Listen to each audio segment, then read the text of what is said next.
السلام علیکم ورحمۃ اللہ وبرکاتہ۔ برادران گرامی، عزیز دوستوں اور بھائیوں، اللہ رب العالمین کا ارشاد ہے، یا ایھا الانسان ما غرک بربک الکریم، اے انسان تجھے اپنے رب کریم سے کس چیز نے بہکایا؟ الذی خلقک فسواک فعدلک، جس رب نے تجھے پیدا کیا پھر ٹھیک ٹھاک کیا، فی ای صورت ما شاء رکبک، پھر درست اور برابر بنایا جس صورت میں چاہا تجھے جوڑ دیا۔ کلا بل تکذبون بالدین، ہرگز نہیں بلکہ تم تو جزا و سزا کے دن کو جھٹلاتے ہو۔ برادران گرامی، یہ سورہ انفطار کی آیت نمبر 6، 7، 8 اور 9 ہے، جن کا ترجمہ بھی آپ نے سن لیا ہے۔ اس سورت کی یہ آیتیں ہم کو دعوت فکر دیتی ہیں کہ ہمارا وجود کیا تھا، اللہ تعالیٰ نے ہم کو کس چیز سے پیدا کیا، کیسے بنایا۔ فی احسن تقویم، لقد خلقنا الانسان فی احسن تقویم، یعنی بہترین سانچے میں ڈھالا، لیکن انسان دنیا میں آ کر جوانی کی عمر کو پہنچتے پہنچتے اکڑفوں میں تکبر اور گھمنڈ میں مبتلا ہو کر اپنے پیدا کرنے والے خالق اور مالک کو گویا بھلا دیتا ہے۔ جب یہ انسان مر جاتا ہے تو قبر میں اس کی کیا حالت ہوتی ہے، میں آپ کے سامنے سائنسدانوں کی تحقیق کے مطابق یا جیسے بھی انسانوں نے قبر کے اندر مردے کی حالت ہوتی ہے، اس کا ایک نقشہ آپ کے سامنے رکھنا چاہتا ہوں کہ انسان مر کر قبر میں کن حالات سے گزرتا ہے۔ کہتے ہیں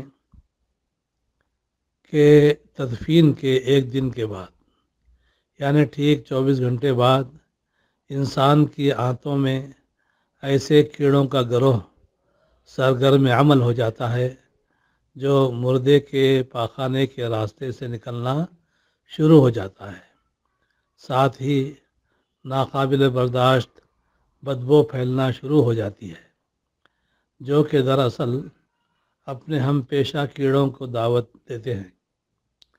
یہ اعلان ہوتے ہی بچھو اور تمام کیڑے مکوڑے انسان کے جسم کی طرف حرکت کرنا شروع کر دیتے ہیں۔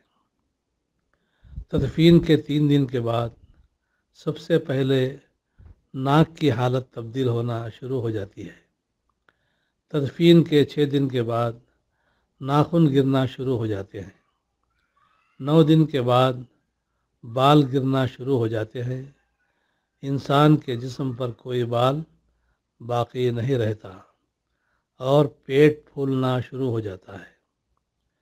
تدفین کے 17 دن کے بعد پیٹ پھٹ جاتا ہے اور دیگر اجزاء باہر آنا شروع ہو جاتے ہیں۔ 60 دن کے بعد مردے کے جسم سے سارا گوشت ختم ہو جاتا ہے۔ انسان کے جسم پر بوٹی نام کا ایک ٹکڑا بھی باقی نہیں رہتا ہے۔ 90 دن کے بعد تمام ہڈیاں ایک دوسرے سے جدا ہونا شروع ہو جاتی ہیں۔ 1 سال بعد ہڈیاں بوسیدہ ہو جاتی ہیں اور بالآخر جس انسان کو دفنایا گیا تھا اس کا وجود ختم ہو جاتا ہے۔ میرے دوستو، غرور، تکبر، حرص، لالچ، گھمنڈ، دشمنی، حسد، بغض اور جلن، عزت اور وقار، نام اور عہدہ، بادشاہی اور سلطنتیں، یہ کرسی، یہ سب کہاں جاتا ہے؟ سب کچھ خاک میں مل جاتا ہے۔ انسان کی حیثیت ہی کیا ہے؟ مٹی کا بنا ہوا، مٹی میں دفن ہو کر مٹی ہو جاتا ہے۔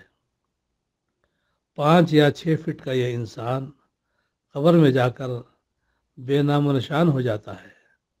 دنیا میں اکڑ کر چلنے والا، اپنے آپ کو طاقتور سمجھنے والا، دنیا پر حکومت کرنے والا، قبر میں آتے ہی اس کی حیثیت صرف مٹی رہ جاتی ہے۔ لہٰذا ہر انسان کو چاہیے کہ اپنی ابدی اور ہمیشہ کی زندگی کو خوبصورت اور پرسکون بنانے کے لیے ہر لمحہ فکر کرنی چاہیے، اللہ کو یاد کرنا چاہیے۔ ہر نیک عمل اور عبادت میں اخلاص پیدا کرنا انتہائی ضروری ہے، اور خاتمہ بالخیر کی دعا کرنی چاہیے۔ اللہ تعالیٰ مجھے اور آپ سب کو عمل کی توفیق عطا فرمائے، آمین یا رب العالمین۔ اس کے بعد کی کلپ میں ہم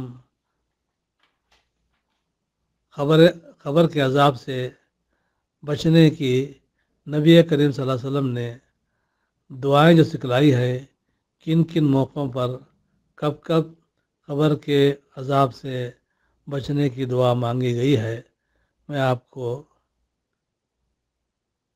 دوسری کلپ میں وہ احادیث دلیل اور اس کی صحت کے ساتھ رکھنے کی کوشش کروں گا۔ اللہ تعالیٰ مجھے اور آپ کو اخلاص کے ساتھ عمل کرنے کی توفیق عطا فرمائے۔